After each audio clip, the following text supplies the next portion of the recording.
नमस्कार दोस्तों। आज हम मानव कौल जी द्वारा लिखित कहानी संग्रह ठीक तुम्हारे पीछे की एक कहानी शंख और सीपियाँ पढ़ेंगे। तो चलिए कहानी शुरू करते हैं। अतृप्त, बेचैन, छल, नींद, समझ और फिर हम सुखी रहने लगे। कहते थे कि हम किसी भी तरह से गुजर जाएंगे, धीरे धीरे ही सही, पर हम गुजर ही जाएंगे। फिर बहुत समय बाद। उदासी का कोई संबंध उदासीनता से नहीं है, या है? छोटी छोटी खुशियाँ जो किनारे बहती हुई चली आती हैं, वह उन्हें बटोर कर घर सजा लेती। घर में सीपियों और शंख की अपार भीड़ थी। मैं कभी कभी छोटे शंख बजा लेता तो वह मना करती थी, कहती अपशकुन होता है। वह विश्वास करती थी। मैं विश्वास और अविश्वास के झूले में झूलता रहता था। शंख हम बचपन में पल्ली पार जाकर बजाते थे। वहाँ बहुत रेत थी, ढेरों शंख मिलते थे। उन्हें उंगलियों के बीच में फंसाकर खूब बजाते। मैंने उससे कहा, यह मेरे बचपन का खेल था, तो वह नाराज़ हो गई। अब तुम बड़े हो चुके हो, बचपन बीत गया, अब घर बनाना है। घर नहीं बन रहा था। वह बार बार मेरे पास आती और पूछती, घर क्यों नहीं बन रहा है? मैंने उससे कहा, मैं बचपन में घर घर खेलता था, वहाँ मैंने बहुत घर बनाए हैं। मुझे घर बनाने की आदत है, मुझे आता है घर बनाना। पर मैं अभी भी खेल रहा था। मैं अभी भी वही खेल वाला घर बनाता हूँ रोज। उसने सारे शंख और सीपियाँ बाहर फेंक दिए। मैं डर गया। कितना सारा शरीर से निचुड़ कर निकल जाता है एक घर बनाने में। मैं अपने सीपियों और शंखों के चले जाने की तकलीफ ही बर्दाश्त नहीं कर पा रहा था। वह बाहर कहीं खुले में पड़े होंगे। कोई कार, कोई तांगा, कोई स्कूटर उनके ऊपर से कभी गुजर चुका होगा। अब कमरे में शंख सीपियों की जगह खाली थी। मैंने वहाँ एक पानी से भरा कटोरा रख दिया। खाली जगह खुद अपने सामान तलाश लेती है। वह कहती थी, घर ऐसा ही तो बनता है, बस एक खाली जगह मिल जाए तो अपनी हो जाए। घर वह जगह खुद बन जाएगी। खाली जगह की तलाश में मैं कई बार नदी किनारे गया। यहाँ काफ़ी खाली जगह है, पर यह खाली जगह खाली नहीं है। यहाँ शंख है, सीपियाँ हैं, रेत है, कुछ सांप हैं जो टहलते हुए इस तरफ चले आते हैं। खुबरेले कीड़े हैं, झाड़ है, मछलियों के बाहर आकर तड़पने के निशान हैं। मैंने उससे कहा, एक जगह मुझे मिली है नदी किनारे, पर वह खाली नहीं है। वह बहुत सी चीज़ों से भरी पड़ी है। क्या उन सब के बीच तुम रह पाओगी? उसने कहा, वह उन्हें खाली कर देगी, बस उसे 4 दीवार चाहिए। अरे, यह शंख और सीपियों की जगह है, उन्हें उन्हीं की जगह से कैसे खाली किया जा सकता है? चर चट मैं पहाड़ों की तरफ चला गया। पहाड़ों में खाली जगह की कमी लगी। पहाड़ों में पहाड़ी गांव थे या पहाड़ थे। जहाँ भी खाली जगह थी वहाँ खेत थे। खेत खत्म होते ही पहाड़ शुरू हो जाता था। कुछ खाली जगह दिखाई तो लोगों ने कहा, यह जंगल है। मैंने कहा, जंगल तो थे। तो उन्होंने कहा, अगर यह जगह चाहिए तो इनके कटने का इंतज़ार करो। पर मैं आगे बढ़ गया। बहुत से पहाड़ खत्म होने पर मुझे पहाड़ी गांव के कुछ चरवाहे मिले। मैंने उनसे कहा, देखो, मैं एक आदमी हूँ, एक औरत के साथ में रहता हूँ, एक कमरे में। अब हमें लगता है कि हमारे पास एक घर होना चाहिए। कुछ चरवाहे थे और उनके पास कुछ भेड़ें थी। भेड़ों ने सिर हिला दिया। मुझे लगा वह भेड़ें हाँ और ना साथ में कह रही हैं। मैं भेड़ों की भाषा समझने उनके कुछ करीब चला गया। हे, मैं हे करके उनसे वापस पूछने लगा। तभी चरवाहों को लगा कि मैं शायद भेड़ों की भाषा जानता हूँ। सो उन्होंने बीच में टोकते हुए कहा, सुनो, तुम ठीक सोचते हो। सभी चरवाहे हाँ में सिर हिला रहे थे। वह मेरी बात समझ रहे थे। उस बात से वह इत्तेफाक भी रखते थे। सो मैंने बात आगे बढ़ाते हुए कहा, तो अब हमें एक खाली जगह चाहिए। इस बात पर सभी चरवाहे चुप थे। खाली जगह के प्रश्न चिन्ह उनकी आंखों में मैं देख सकता था। मैंने सोचा, थोड़ा विस्तार से बता दूं। देखो, खाली जगह चाहिए। वह कहती है कि एक घर खुद ब खुद बन जाएगा। यह विस्तार उनके लिए बहुत बड़ा विस्तार था शायद। वह थोड़ा पीछे हट गए। मैं कुछ कदम उनके पास गया। वह कुछ कदम और पीछे हट गए। मुझे लगा विस्तार को खत्म करके सीधे बात पर आता हूँ। घर बनाना है, जगह चाहिए। सभी चरवाहे दूर पहाड़ों की तरफ देखने लगे। सारी भेड़ों ने इशारा जान उस ओर चलना शुरू कर दिया। भेड़ों को चलता देख सभी चरवाहे उनके साथ हो लिए और मैं उनके पीछे पीछे। मैं भेड़ नहीं था, मैं चरवाहा नहीं था। भेड़ चाल मुझे थकाए जा रही थी, पर मैं उनके साथ बना रहा। घर बनाने के लिए भेड़ चाल जरूरी है। मैं बीच बीच में रुककर चीखता, खाली जगह, खाली जगह। कभी भेड़ें तो कभी चरवाहे रुककर देखते, फिर आगे को चलने लगते। इस तरह की बेइज्जती के बाद मेरा उनके साथ रहना मुश्किल था, पर मैं बना रहा। घर बनाना है तो जो कर रहे हैं उसे करते चलो, लगातार। शाम होते होते सभी भेड़ें छितरने लगी। सारी भेड़ों ने अपनी अपनी खाली जगह देखी और पसर गई। चरवाहों ने अपनी खाली जगह चुनकर आग जला ली। मैं दूर बैठा रहा। आग जलते ही चरवाहों की जगह घर लगने लगी। लगा उन्होंने घर में चूल्हा जला लिया हो। मैं भागकर चरवाहों के पास पहुंचा, पर अगर यह घर है तो मुझे दरवाज़ा खटखटाकर भीतर जाना चाहिए। पर दरवाज़ा तो है ही नहीं, मैं भीतर कैसे जाऊं? भीतर कहाँ से शुरू होता है? क्या मैं अभी बाहर हूँ?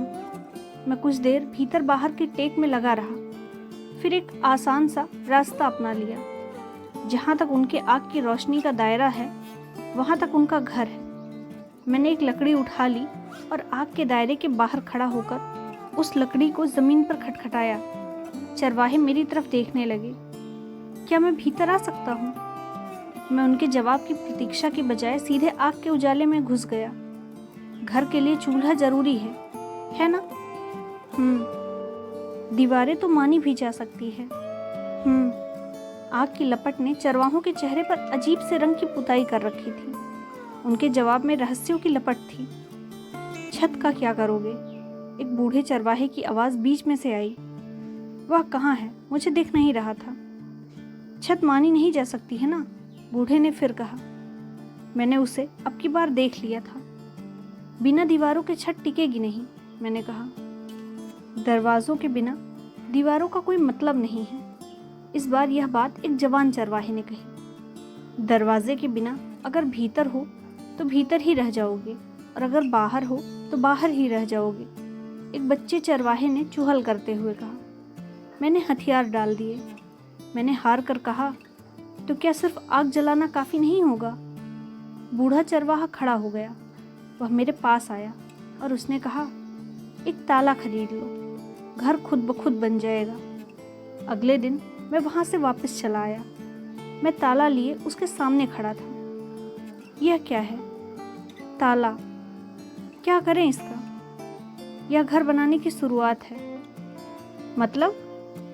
यह घोषणा है कि इस ताले के इस तरफ आना मना है।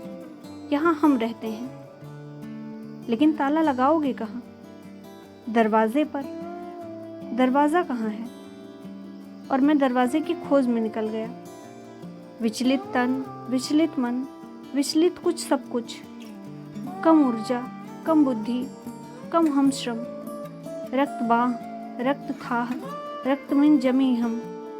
रम अर्थ, रम कल्पना, रम विधि शक्ति। सार कम, सार श्रम, सार शून्यतम। थम चित, थम नित, थम हम तुम। प्रेम पीड़ा, प्रेम राग, प्रेम चंचल मन। घर कब्र, घर मंजिल, घर चर अचर। सहारे के लिए हमेशा की तरह मैंने खुद को नदी के पास पाया। नदी सहारा देती है, यह सिद्ध सत्य है। मैंने नदी से बात करनी चाही, पर अंत में खुद को अपने से ही बड़बड़ाते हुए पाया। कुछ देर की चुप्पी के बाद एक मल्लाह अपने डोंगे यानी छोटी नाव पर सवार मेरे सामने आ गया। पल्ली पार जाना है? मुझे अपनी शंख और सीपियों की याद आई। उस पार बहुत मिलती हैं। मैं डोंगे पर बैठ गया। डोंगा चलाते हुए मल्लाह बार बार मेरी तरफ देख लेता। मैं उससे नज़रें चुराते हुए यहाँ वहाँ झांक रहा था। तभी उसने कहना शुरू किया। एक बार एक छोटी मछली उछलकर मेरे डोंगे में आ गई और तड़पने लगी। मैं कुछ देर उसे देखता रहा। जब उसका तड़पना कुछ कम हुआ तो मैंने उसे उठाकर वापस पानी में फेंक दिया। वह बच गई। मैं उसे सुन रहा था। पर सुन सकने की इच्छा नहीं हो रही थी और पानी में खेल रहा था। वह चुप हो गया। मुझे इस बात का कोई छोर अछोर समझ में नहीं आया, पर मैंने पानी से खेलना बंद कर दिया। शायद वह कुछ बोलेगा, इस आशा में मैं उसकी ओर देखने लगा। कुछ दिनों बाद यह घटना फिर से हुई। मैंने फिर से उस मछली को पानी में फेंक दिया। वह मेरे फेंकते ही वापस उछलकर डोंगे में आ गई। मैंने फिर फेंका, वह फिर वापस आ गई। वह इस घटना को करके बता रहा था। डोंगा बुरी तरह हिलने लगा। मैं डर गया। फिर मैंने उसे वापस नहीं फेंका। वह बहुत देर तक तड़पने के बाद मर गई और वह चुप हो गया। वापस वह अपना चप्पू उठाकर चलाने लगा। मैं बहती नदी के पानी में अपना मुंह धोने लगा। क्या वह मछली आत्महत्या कर रही थी? उसने कहा। हैं? आत्महत्या शब्द मछली के साथ नहीं जाता है। मैंने सुना है कि पक्षी आत्महत्या करते हैं, पर मछली? क्या आपको लगता है कि उसने आत्महत्या कर ली थी? उसने फिर पूछा। किनारा अभी दूर था। मैं जवाब टाल नहीं सकता था। मछलियाँ आत्महत्या नहीं करती, मैंने कहा। किनारे पर आते ही उसने डोंगे को नदी के बाहर खींच लिया। आप मेरे साथ उस मछली के घर चलेंगे? उसने इच्छा व्यक्त की। मछली का घर? हाँ, मैंने उसके लिए एक घर बनाया है। मछली के लिए क्यों घर बनाया है?